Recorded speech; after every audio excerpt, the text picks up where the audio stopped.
My name is Helena. I'm 34, and 3 weeks ago my father stood in front of 200 people and called me the family's biggest mistake. We were at his retirement party, on the lake where I grew up, surrounded by every person who ever mattered to him, which, as it turns out, didn't include me. He raised his champagne, looked straight at me, and said, "This is my daughter. No degree, no future, just freeloads off the family." Everyone laughed. I didn't. I lifted my glass, smiled, and said, "Cheers. This is the last time any of you will see me." Then I set the glass down and walked out. The room went dead silent. But here's the part that still makes me shake my head. While my father was busy making me his punchline, his entire retirement plan, every dollar of it, was sitting on a piece of land with my name on it. Not his. Mine. And he had no idea. Welcome back to Hidden Family Revenge, the channel where the quiet ones finally get heard and the people who counted them out learn exactly what they were worth. If a story like this has ever been yours, you already know the feeling. Drop a comment and tell me where you're listening from, and be sure to subscribe so you don't miss what happens next.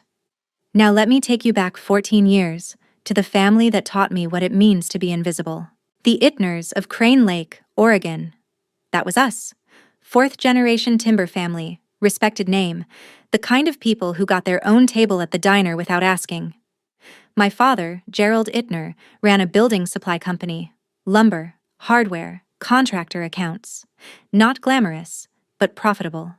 We lived in a 3-story Craftsman on 6 acres, drove a Lincoln Navigator, and belonged to the Elk Lodge where Gerald held court every Friday night in his Filson vest, like it was a boardroom.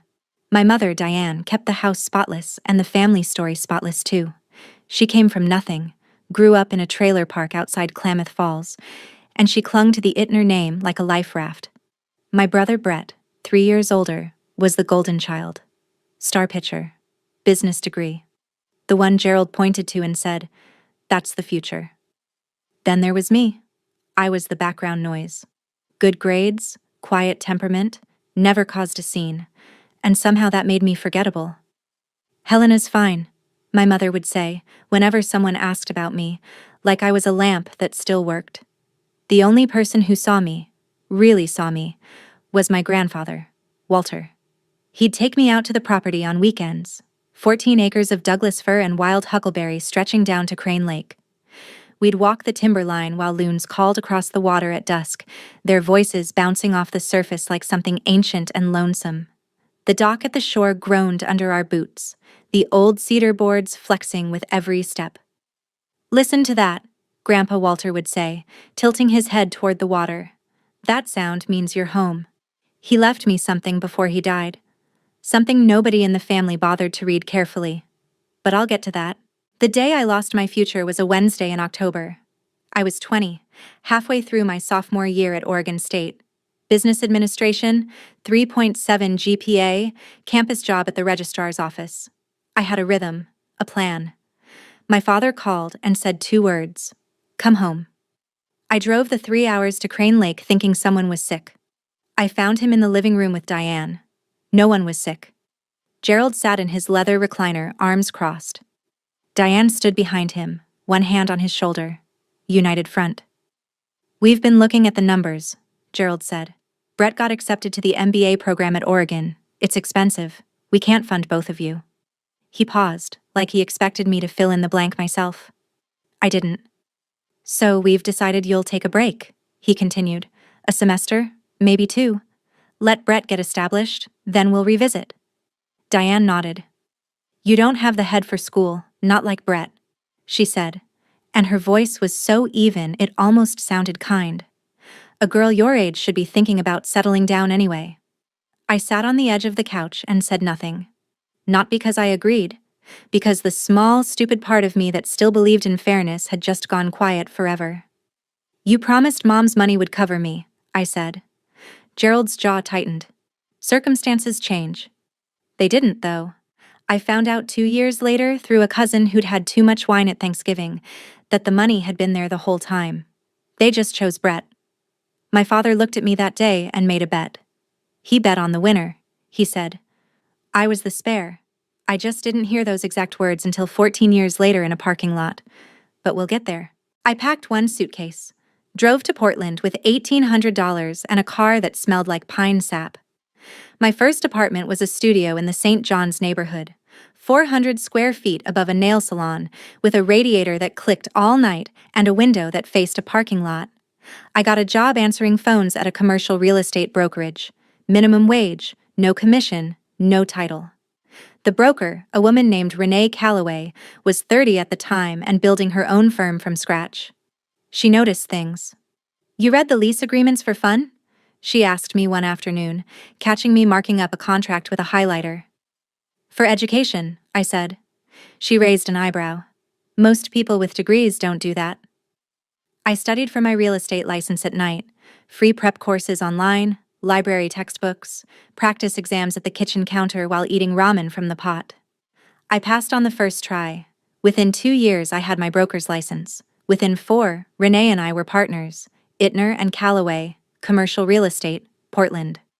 We specialized in warehouse conversions and mixed-use developments, the kind of deals where you need to read 60 pages of zoning code before breakfast. I got married at 27 to a man named Kyle, who liked the idea of me more than the reality. We divorced at 31, civil, quick. My family treated it as confirmation. "See?" Diane told a cousin. "She can't hold anything together."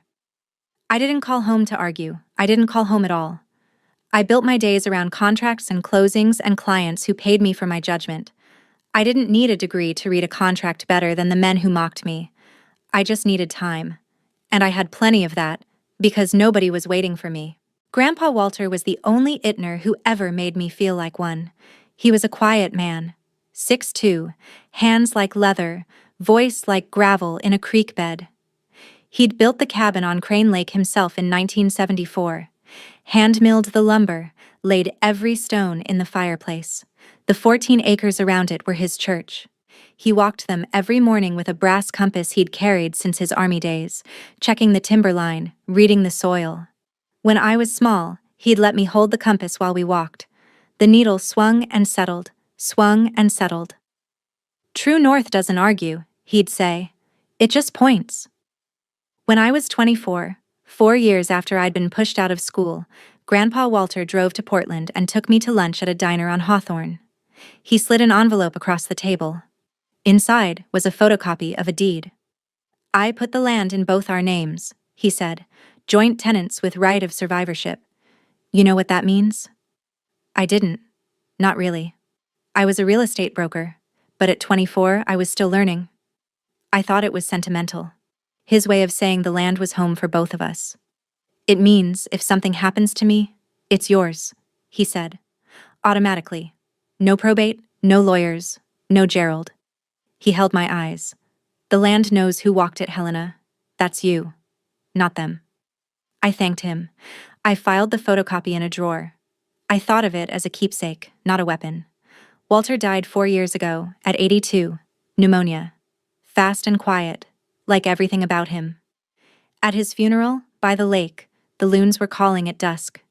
I stood in the back row and held his brass compass in my coat pocket. I didn't understand yet what he'd really given me. 3 weeks ago, the invitation arrived at my office in Portland. Heavy cardstock, gold-embossed lettering. "Gerald Ittner cordially invites you to celebrate 40 years of service and the beginning of a well-earned retirement." I almost recycled it. Almost. Then my phone rang. Aunt Carol, my father's younger sister, the only person in the family who still called me. "Helena, honey, did you get the invitation?" "Just opened it." "There's something you should know." Carol's voice dropped. "The party isn't just about retirement. Gerald's selling the lake property. 14 acres, cabin, the whole thing. Some developer out of Seattle, Sutton Pacific, is buying it for a resort. The closing is scheduled for the week after the party." I felt my stomach tighten. Grandpa's land, the timberline, the dock, the loons. "How much?" I asked. $2.4 million. Gerald's been counting on that money for months. He already put a deposit on a retirement RV and a condo in Bend. And Brett's leveraged some kind of business loan against the expected proceeds. She paused. "I thought you should hear it from me." I thanked her and hung up.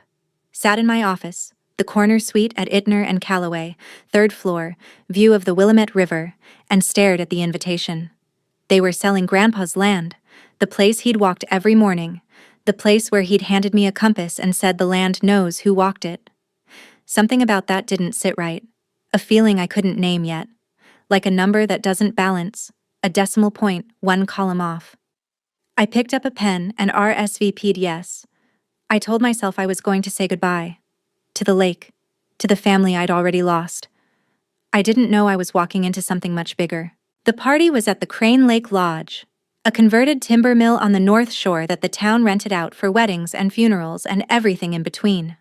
String lights, white tablecloths, a caterer from Bend serving salmon on cedar planks. 200 guests. Business associates, lodge brothers, extended family, the mayor. I wore a charcoal sheath dress. Simple, well cut. My own money, my own taste. No labels to announce, no flash to provoke. Diane intercepted me at the entrance. She wore a cream silk blouse with a pearl brooch the size of a quarter, and her smile was the same one she'd worn for 24 years. Warm on the surface, cold underneath. "You came," she said. "Try not to make this about you." I smiled back. Wouldn't dream of it. Inside, I looked for my seat. Table 14, the far corner, beside the service door, wedged between a second cousin I hadn't seen in a decade and the wife of Gerald's accountant. Not the family table. Vivian, Brett's wife, all blown-out blonde hair and monogrammed everything, appeared at my elbow. "Sit where you're put, Helena. Tonight's about real achievement." I sat. I watched. Brett was near the stage, rehearsing confidence with a craft beer in his hand, telling some banker about his growth strategy. Gerald stood near the bar in a new Filson blazer, shaking hands, absorbing praise like sunlight. I stepped out to the deck for air. The dock was still there, the same dock Grandpa Walter had built, the boards groaning under my heels in the evening quiet. Across the lake, a loon called. Low, trembling, lonely. I pressed my palms against the railing and breathed. Something about the land sale still nagged at me. A decimal point. A column I hadn't checked. I came back inside for the salad course and sat down just in time to overhear the conversation at the table behind me. Gerald's voice carries. Always has. He was talking to a man in a navy blazer I didn't recognize, someone with a Sutton Pacific lapel pin. "Closing's next Friday," Gerald said, leaning in like he was sharing a secret he wanted everyone to hear. 2.4 million, 40 years of sweat equity in this town, and that land is my retirement paycheck. The developer nodded. "Beautiful parcel. The lake access alone is worth half the price." "Damn right," Gerald said, "and Brett's already earmarked part of the proceeds for expanding the supply company. New warehouse, new fleet. The Ittner name's going to be bigger than ever." Brett materialized beside them, clapping Gerald on the back. "We just need Helena to sign a few family documents at closing. Paperwork. Formality." He said it the way you'd talk about a parking validation. Trivial. Beneath notice. I set my fork down. Family documents. Formality. Something in those words snagged, like a thread catching on a nail. Why would they need my signature if the land belonged to Gerald? Outside, beyond the glass doors, a loon called again. The sound floated across the water and through the dining room, and for a second I was 8 years old again, standing on that dock with Grandpa Walter's compass in my hands, watching the needle settle on true north. "The land knows who walked it," he'd said. I picked up my water glass and took a slow sip. I didn't have answers yet, but I had a question now. The kind of question that keeps you awake at 3 in the morning, and in my line of work, an unanswered question is the most dangerous thing in the room. The clink of silverware on glass. Gerald rose from the head table and climbed the 2 steps to the small stage. Applause. Warm, generous, the kind you give a man the town has known for 40 years. A spotlight caught him, and he stood there in his new blazer with the Elk Lodge pin on the lapel, microphone in hand, looking every inch the patriarch he believed himself to be. "Thank you all for being here tonight," he said. 40 years in this business. Not bad for a kid who started stacking lumber at 16. Laughter.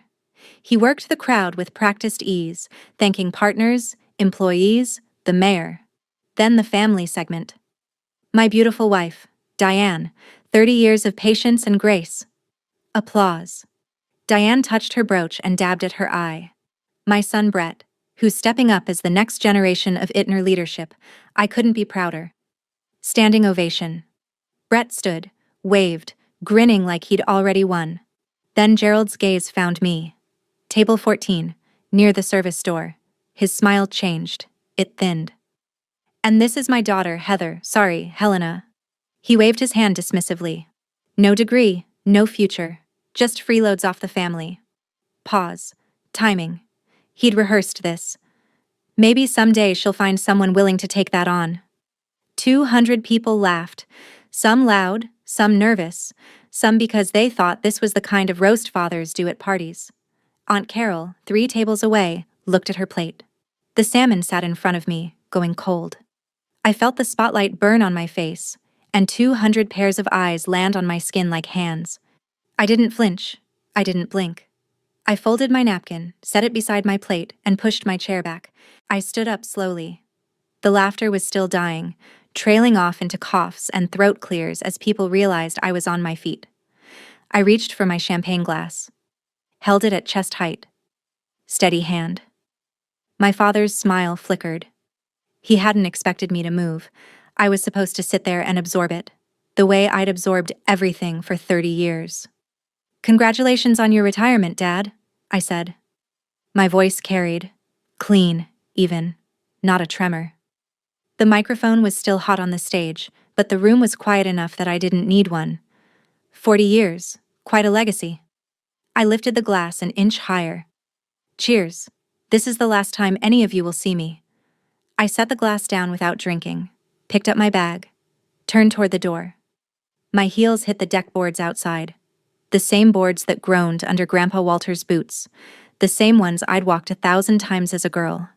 And the sound cracked through the silence like a judge's gavel. Behind me, nothing. No laughter. No applause. Just the hum of the string lights and 200 people trying to figure out whether they'd just watched a breakdown or a declaration. I didn't run. Didn't rush. Spine straight, chin level, eyes forward. I heard a glass clink somewhere. Someone setting theirs down too hard. And then a murmur, low and confused, rippling from table to table. A woman I didn't know whispered, "That wasn't a joke, was it?" No, it wasn't. I pushed through the lodge's double doors and stepped into the cool September air. The lake was black glass. A loon called, far across the water. I didn't owe them a speech. The silence said enough. I was halfway to my car when I heard them. Diane's heels first, fast and uneven on the gravel. Then Gerald's heavy stride. Helena, stop.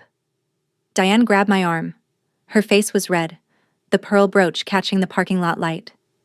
Do you have any idea what you just did in there? Your father is humiliated. I looked at her hand on my arm until she let go. He humiliated me, Mom, in front of everyone, on a microphone. It was a joke, Helena. Don't be so dramatic. Gerald arrived behind her, breathing hard. His blazer was unbuttoned, his face the color of raw cedar. Get back inside, he said.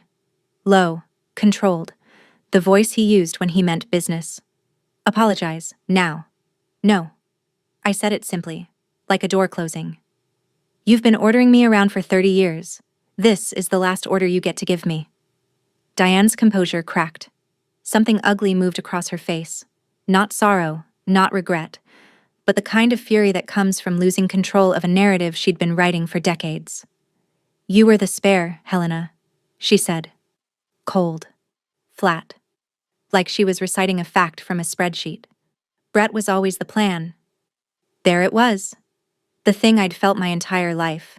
Said out loud for the first time, in a parking lot lit by a single flood lamp with the sound of the party leaking through the lodge walls. I looked at my mother, studied her face, filed the sentence away in a place where it would keep. Thank you, I said, for finally saying it. I turned, opened my car door, and slid into the driver's seat. Gerald stepped forward. Walk away, and you're done in this family. You hear me? I started the engine. I've been done for 14 years, Dad. You just didn't notice. I drove away. I pulled off Route 97 about 30 minutes south of Crane Lake and sat in the dark with the engine running and my hands at 10 and 2. Let me step out of the story for a second. If you've ever been the one seated at the far table while the family toasted somebody else. I see you. I sat there for 30 years. If this is hitting close to home, hit like so I know you're here, and stay with me. Because the next part is where the floor finally shifts. Okay, back to it. I drove the 3 hours to Portland in silence. No radio, no phone calls, just the white lines and the hum of the engine and the same question looping in my head like a song I couldn't shake. Why do they need my signature? I'm a commercial real estate broker. I've closed hundreds of deals. I know what sign a few family documents means when it comes out of a mouth like Brett's. It means somebody's moving paper around, and they don't want you reading the fine print. Gerald said the land was his. The family had always acted like it was his. But Walter, careful, deliberate, trust nobody Walter, had sat across from me in a diner 10 years ago and said the words joint tenants with right of survivorship. I'd filed that deed in a drawer and treated it like a keepsake, a sentimental gesture from a dying man. But Walter didn't do sentimental gestures. He did land surveys and title insurance and carpenter's chalk on plumb lines. Everything Walter Ittner ever did had a reason. By the time I pulled into my parking garage in Portland, it was midnight. I set my bag on the kitchen counter, opened my laptop, and searched Joint Tenancy Right of Survivorship, Oregon. And then I stopped breathing for about 10 seconds. The next morning, Aunt Carol drove to Portland. She appeared at my office at 10 with a cardboard box. Not fancy, just a packing box, filled with a few of Grandpa Walter's things she'd been keeping. He told me to give these to you when the time was right, she said, setting the box on my desk. After last night, I think it's right.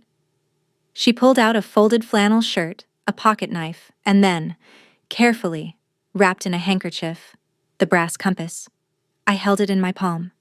The weight of it, familiar and steady, like shaking hands with someone you trust. Your grandpa never let your father near that deed, Carol said.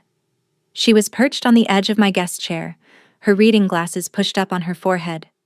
He had it written a certain way, on purpose. He used to say Gerald would sell the trees off a cemetery if he thought there was profit in it. I turned the compass over. The casing was scratched from 40 years of field work, but the needle still moved clean, swung, and settled. Carol, do you know what joint tenancy with right of survivorship actually means? She shook her head. Walter never explained the legal part to me. He just said you'd figure it out when you needed to. She reached across the desk and put her hand over mine. He trusted you with it, Helena. Not them. Not Gerald. Not Brett. You. After she left, I sat alone in my office and looked at the compass on the desk. The needle pointed north. True north doesn't argue, Grandpa Walter used to say. It just points.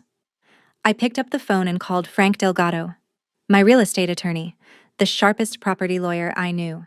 Frank, I need you to pull a recorded deed from the Deschutes County Recorder's office, today. Frank had the certified copy in my hands by 3 o'clock. I spread it on my desk next to the brass compass, and for a long time I just stared at the vesting paragraph. The language was clean, unambiguous, the kind of language you use when you want zero room for argument. Walter A. Ittner and Helena R. Ittner, as joint tenants with right of survivorship, and not as tenants in common. The deed was recorded in 2016, filed with the Deschutes County Recorder, stamped, indexed, public record. I read it again, and again. And then I put both hands flat on my desk and let the words settle into the place where math lives, the place where numbers either balance or they don't. Joint tenants with right of survivorship. When Walter died in 2022, his interest in the property didn't go into his estate. It didn't pass through his will. It didn't land in Gerald's hands, no matter what Gerald's copy of the will said. By operation of Oregon law, Walter's share vested automatically in the surviving joint tenant. Me.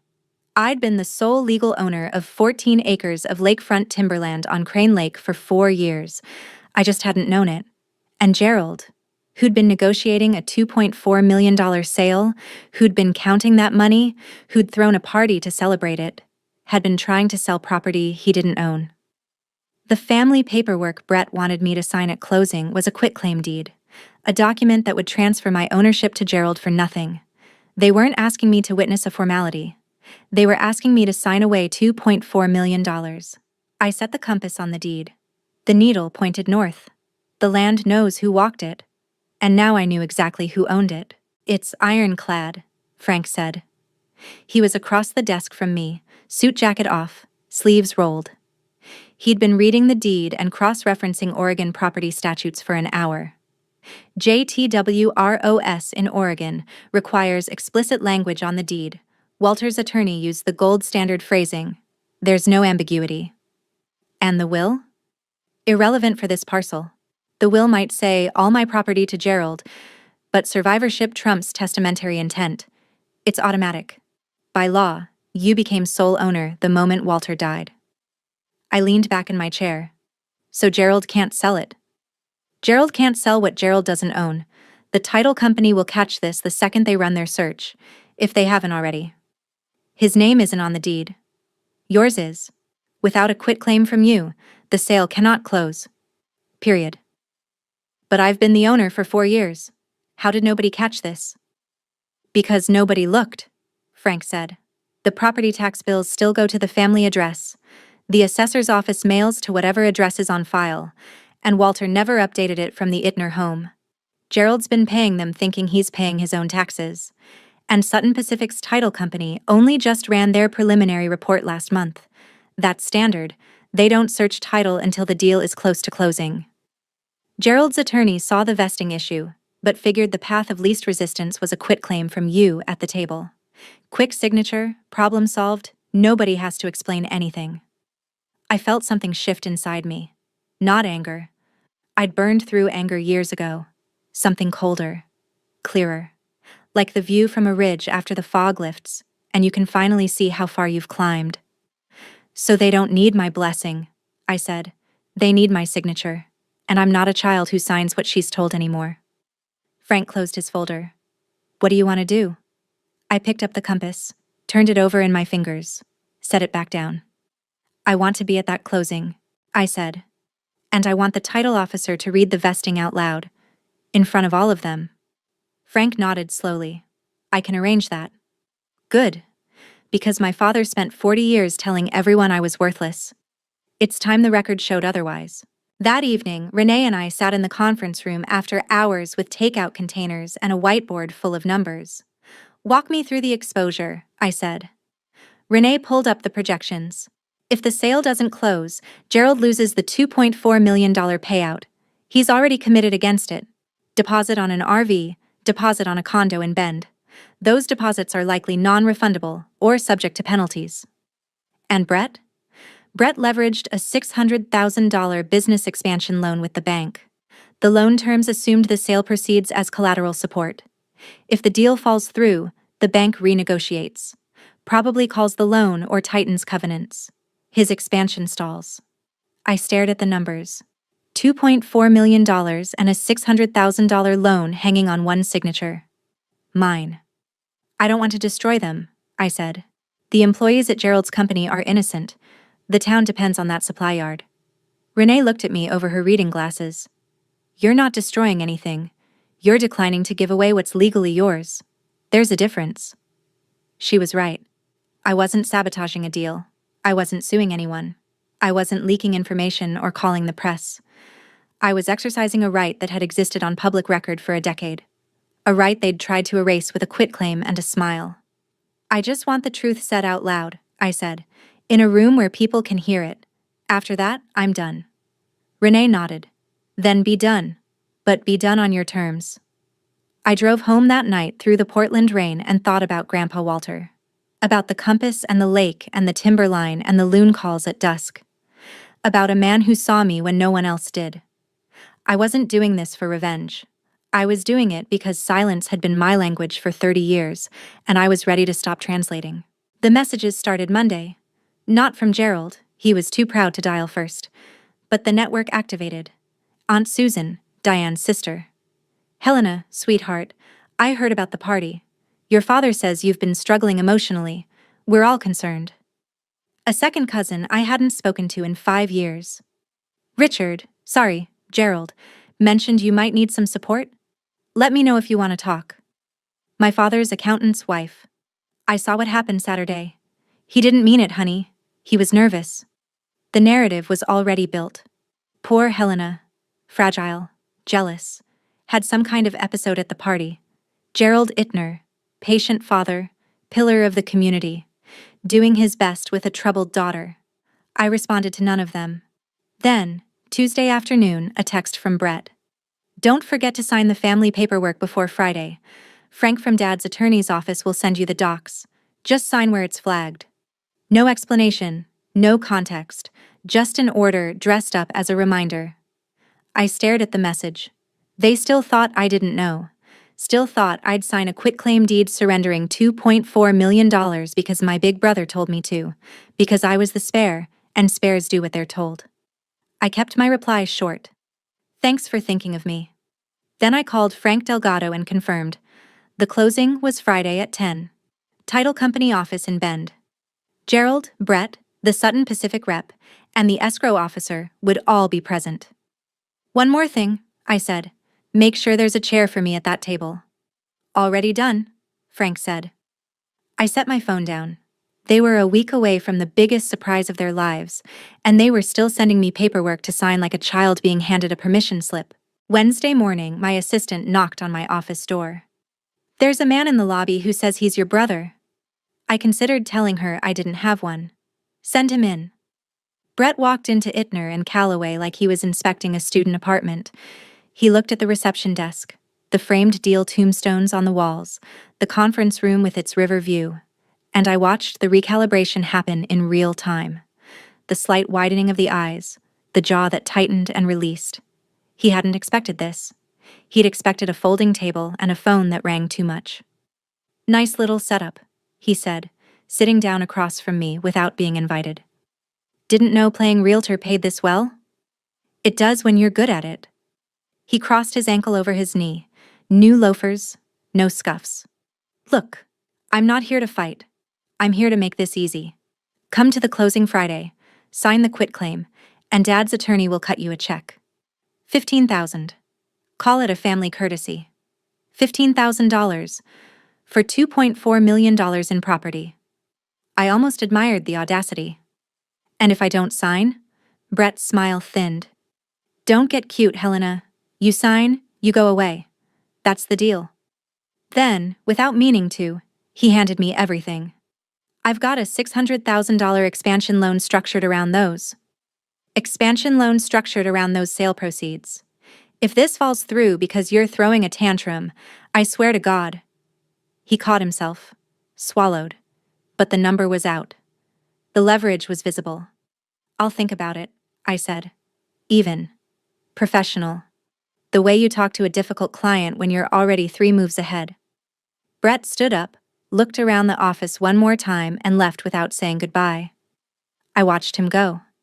Then I picked up the brass compass from my desk and held it until my pulse slowed. Thursday evening, Diane called. I answered because I wanted to hear which version of my mother would show up. Helena, sweetheart. Version 1. The peacemaker. Honeyed. Careful. A little breathless. I've been thinking about you all week. I feel just terrible about what happened at the party. Do you? Your father loves you. He doesn't always know how to show it. You know how he is. Clumsy with words. Clumsy. 200 people and a microphone, and she called it clumsy. Mom, does Dad want to apologize? Specifically, for what he said. A pause. The kind of pause that tells you the script is being rewritten in real time. He wants to move forward. We all do. Can't we just put this behind us and... So no apology. Helena, don't be difficult. We're trying to meet you halfway. Halfway would mean acknowledging what happened. What he said. What you said in the parking lot. Silence. Then version 2 arrived. The mask slipped, and underneath it was the Diane I'd known my whole life. The one who calculated, who kept score, who decided at some point that one of her children was worth investing in, and the other was overhead. You know what your problem is? Her voice went flat. You've always thought you deserved more than you earned. Your father built everything this family has. Everything. and you've done nothing but take. I haven't taken $1 from this family in 14 years. Then why are you making this so hard? There it was. The real question. Not, how are you? Or, can we heal? Why won't you sign? Forgiveness and being a doormat aren't the same thing, Mom, I said. I finally know the difference. I hung up before she could respond. My hands were steady. My voice had been steady. I was ready for Friday. Friday morning, 6 a.m., Frank, Renee, and I sat at my kitchen table with coffee and a folder of documents. Walk me through the sequence, I said. Frank opened his notebook. The closing is at the Central Oregon Title Company in Bend. Standard procedure. The title officer reviews the preliminary title report, confirms vesting, parties sign, funds transfer. The title officer is legally required to verify that the grantor, the seller, actually holds title. That's where this ends. So, when the title officer reads the vesting, she'll read your name. Helena R. Ittner, sole owner by operation of survivorship. Gerald's name doesn't appear on the deed. The sale cannot proceed without your consent. Renee leaned forward. And you're sure you don't want to just send a letter? You don't have to be in the room. I'd thought about that. A letter would be cleaner, easier, less exposure. But a letter wouldn't put the truth on record in front of witnesses. A letter could be rewritten, paraphrased, explained away. I'm going there to be on the record, I said. If I'm not in the room, Gerald controls the story. He'll tell everyone I'm crazy, that I forged something, that I'm lying. I need the title officer to say it. I need the developer to hear it. I need it to be real in a room full of people who can't unhear it. Frank nodded. Then we drive to Bend this afternoon. I'll file an appearance as your counsel at the closing. Everything stays professional. I went to my bedroom and packed an overnight bag, set the brass compass on top of my clothes, zipped it shut. This wasn't about winning. It was about standing in a room and being seen for the first time, the way Grandpa Walter had always seen me. I drove to Bend that afternoon, checked into a hotel near the Old Mill District, and sat on the bed with the compass in my lap. Quick pause again. People love to say the best revenge is living well. I used to roll my eyes at that. But sitting in that hotel room, holding a deed with my name on it, I finally got it. If you're still here, comment one word. Boundaries. I want to see how many of us are out there. All right, let's finish this. That night I couldn't sleep. Not from nerves, from something else. A memory I hadn't thought about in years. I was maybe 7. Gerald had taken Brett fishing on the lake, and I'd asked to go. Fishing's not for girls, Gerald said. He wasn't cruel about it. He said it the same way you'd say, dogs aren't for apartments. Like it was just a fact of the world. Grandpa Walter had been standing in the doorway. He didn't argue with Gerald. He just took my hand, led me to the dock, and handed me a rod. We sat there for 3 hours. I caught 2 trout. He caught nothing. See? He said. The lake doesn't care who fishes it. I lay in that Bend hotel room and held the compass against my chest and thought about the fact that Gerald had never once, in my entire life, changed his mind about what girls were for. He'd had 34 years. He'd had a daughter who built a business, survived a divorce, learned to read deeds and contracts and market analyses without a single day of college credit. And he still introduced me as the punchline. Some people don't change. The trick is learning that their opinion was never the thing that mattered. Tomorrow, the record would show what did. Friday morning, 8 a.m., Carol called. I should have told you this years ago, she said. No preamble, no small talk. Told me what? The reason your grandpa put the land in your name. She took a breath. 15 years ago, Gerald tried to sell the property behind Walter's back, went to a developer, got a verbal offer, even drafted a listing agreement. Walter found out and nearly disowned him. They didn't speak for 2 years. I sat on the edge of the hotel bed. That's when Walter went to an attorney and restructured the deed. Joint tenancy with you. He told me, if I leave it in my will, Gerald will contest it. If I put it in a trust, Gerald will lawyer his way in. Survivorship is the only lock he can't pick. There's more, Carol said. Her voice thinned. The college money, the fund Walter set up for your education. Do you remember that? I did. Vaguely. Diane liquidated it. redirected it into Brett's first business loan. Walter found out after it was done. That's the real reason there was no money for your tuition. It wasn't that they couldn't afford it. They stole what was already yours. The room tilted. 14 years of believing I was the spare. And the math had been rigged from the start. Your grandpa wanted to tell you himself, Carol said. But by the time he was ready, he was too sick.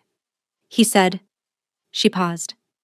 He said the land knows who walked it, and that when you were ready, the land would speak for him. I put my hand over my eyes, breathed, steadied. He didn't pick you to punish them, Carol added. He picked you because you actually love the place. Thank you, Carol. Go get what's yours, honey. 9:15. I stood in front of the bathroom mirror and buttoned my blazer. Navy, clean lines, professional. The compass sat on the bathroom counter, catching the light. My phone buzzed. A voicemail from Gerald, left at 7 a.m. Helena, Brett says you'll be at the closing today. Good. Just sign the paperwork. Don't make a scene, and we can all move on. I'll have the attorney explain the documents. It's very straightforward. Straightforward. A quitclaim deed, surrendering sole ownership of $2.4 million in lakefront property. Very straightforward indeed. I played the voicemail once more, then deleted it. Not out of anger, out of housekeeping. I didn't need his words in my phone. I had his words on a recorded deed in a county office, and those were the only ones that mattered. Frank met me in the hotel lobby at 9:30. You okay? He asked. I'm fine. You don't have to do this in person. I can file a formal objection to closing and… Frank. I held up a hand. I've been invisible to these people for 34 years. Today, I'm going to sit in a room with them and let the title officer say my name. That's all. He nodded. We drove to the title company in silence. The Central Oregon Title Company was in a beige office building off Highway 97, sandwiched between a dental practice and a CPA firm. Not dramatic, not cinematic. Just a conference room with a long table, bad coffee, and fluorescent lights. The kind of room where millions of dollars change hands every week without fanfare. I stepped out of the car. The morning was cold and bright. The sky the pale blue that only Central Oregon does properly. Somewhere across town, a loon might have been calling on the Deschutes. I couldn't hear it, but I could feel it. Tomorrow, the land would speak for my grandfather. Today, I'd speak for myself. The conference room was already half full when Frank and I walked in. Gerald sat at the head of the table in a sport coat and bolo tie, dressed for a victory lap. Diane was beside him, clutching her handbag. Brett and Vivian on the opposite side, Brett's leg bouncing under the table. At the far end, the Sutton Pacific representative, a woman named Karen Oates in a charcoal suit, and the escrow officer from Central Oregon Title, a calm-faced woman with reading glasses on a chain. Frank pulled out the chair at the center of the table and set his briefcase down. I sat beside him. Gerald's head turned. His face went through 3 expressions in 2 seconds. Surprise, confusion, and then something harder. What are you doing here? He said. Not a greeting, an accusation. I was invited to a closing, I said. Seemed appropriate since my name's apparently on some paperwork. Brett leaned forward. We talked about this. You sign the quitclaim, you get your check, everybody goes home. I haven't agreed to sign anything, Brett. Karen Oates from Sutton Pacific looked from me to Gerald to Brett. I'm sorry. Is there a title issue I should be aware of? The escrow officer opened her folder. We're about to review the preliminary title report. If there are any concerns, they'll surface now. There's no issue, Gerald said quickly. My daughter is here as a courtesy. She has a minor signature required for… Actually, I said, and the room went quiet. Before anyone signs anything, I'd like the title officer to read the current vesting, out loud, for the record. The escrow officer looked at Frank. Frank nodded. My client is the record owner of the subject property. She has every right to request a vesting review. Gerald's face drained of color. Not slowly. All at once, like watching a tide go out. The escrow officer adjusted her glasses and opened the title report to the vesting page. The room was silent except for the hum of the fluorescent lights and Brett's leg, which had stopped bouncing. The subject property is described as follows. she began, reading in the flat, precise cadence of someone who does this 50 times a week. 14 acres, more or less, situated in Deschutes County, Oregon, together with all improvements thereon, commonly known as the Crane Lake parcel. She turned the page. Title is vested in... She paused, and I could see her eyes move across the line twice, confirming what she already knew. Helena R. Ittner, as surviving joint tenant, by operation of the right of survivorship established by deed, recorded June 14, 2016, as document number 2016-024891, Deschutes County Recorder's Office. She looked up. There is no co-owner. Ms. Ittner is the sole title holder of record. The silence was the kind that has weight. Gerald stared at the escrow officer like she'd spoken in a foreign language. Diane's hand went to her brooch. Brett's mouth opened, closed, opened again. Karen Oates from Sutton Pacific turned slowly toward Gerald. Mr. Ittner, she said, you represented that you had clear title to this property. Gerald said nothing. The deed was recorded 10 years ago, Frank said evenly. It's public record. A standard title search would have surfaced this immediately. My client's position is simple, I added, and I kept my voice the same way I kept it in every negotiation: level, professional, final. I am the legal owner of this property. I did not authorize this sale. I will not be signing a quitclaim deed. I looked at my father. He was gripping the edge of the table with both hands. No degree, I said quietly. No future. But it turns out the deed only needed one name. Mine. Gerald exploded. Not the slow, controlled anger he used at home, the real thing. Raw, and red, and loud. This is fraud, he shouted, shoving his chair back. My father was senile when he signed that deed. I'll contest it. I'll have every lawyer in this county. The deed was executed in 2016, Frank said, not raising his voice. Mr. Walter Ittner was 76 years old, in good health, and represented by independent counsel. The recording was accompanied by a notarized affidavit of capacity. Additionally, Mr. Ittner filed a federal gift tax return for the transfer, which the IRS accepted without audit. He opened a folder and laid 3 documents on the table. Capacity affidavit, gift tax filing, deed recording confirmation, all public record. Gerald looked at the papers like they were burning. He had no right. He had every right, I said. It was his land. Brett was on his feet now. Do you understand what you're doing? I have a $600,000 loan. Structured against proceeds you never owned, Frank finished. That's a problem for your bank, not for my client. Diane began to cry. Soft, shuddering sobs, her hand pressed to her mouth. I'd seen this performance before. At holidays, at arguments, anytime the conversation turned in a direction she didn't control. How could you do this to your family? She whispered. I looked at her. You called me the spare, Mom. Spares are what you keep for when everything else fails. I paused. Looks like everything else just did. Vivian muttered something about selfishness. Karen Oates was already gathering her files. The deal was dead, and she knew it. I sat still. Hands folded. Pulse steady. The compass was in my blazer pocket, and I could feel its weight against my ribs. Grandpa Walter had said the land knows who walked it. It does. It always did. And now, finally, so did everyone in this room. I let the silence hold for 5 seconds. Then I spoke. I'm not selling the property, I said. Not today. Not to Sutton Pacific. Not to anyone. Gerald opened his mouth. I kept going. I'm going to keep it. Restore the cabin. Maintain the timber line. Reopen the trail to the lake. Grandpa Walter spent 50 years caring for that land, and I intend to honor that. You can't, Brett started. I can. I'm the owner. That's what ownership means. I stood up, buttoned my blazer, looked at my father one last time. He was smaller than I remembered. Not physically.